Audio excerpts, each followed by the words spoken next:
Well, on Fox Carolina Tie, an Upstate mom is sentenced to prison 8 years after her son suffered serious injuries. Now, only we were inside the courtroom in Lawrence County today when Savannah Morgan pleaded guilty. Fox Carolina's Brooklyn Cromer was there and has an update. Well, the solicitor's office says the boy suffered a traumatic brain injury while in the care of his mother. The prosecutor describing the conditions in the home as deplorable. Investigators finding numerous animals, both alive and dead, including tarantulas and over a dozen pythons. Today, Morgan pleaded guilty to unlawful neglect of a child. She told officials that her son was in his crib when she heard him choking. She says she picked him up but accidentally dropped him after tripping over a cat.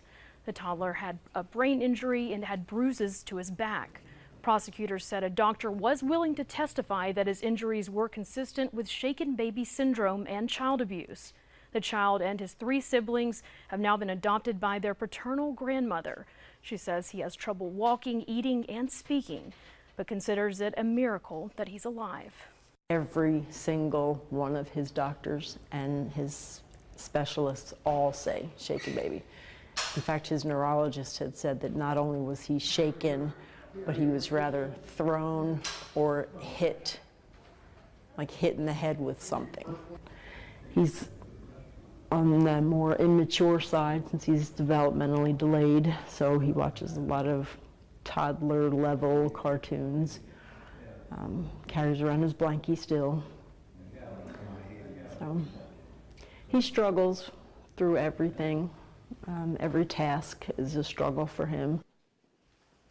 Now today in court, Morgan admitting she was responsible for her son's injuries but denied that she abused him. Now, part of her plea deal today, she was sentenced to 7 years in prison, suspended to 3 years behind bars, plus 3 years of probation. Justin? And Brooklyn, you were able to speak to the paternal grandmother there. So was the child's father also charged in this case at all? His father, Matthew Batten, previously pleaded guilty to child neglect and was sentenced to time served. Now, the solicitor's office says he was not home at the time of this incident. Reporting live in the studio, Brooklyn Cromer, Fox Carolina News.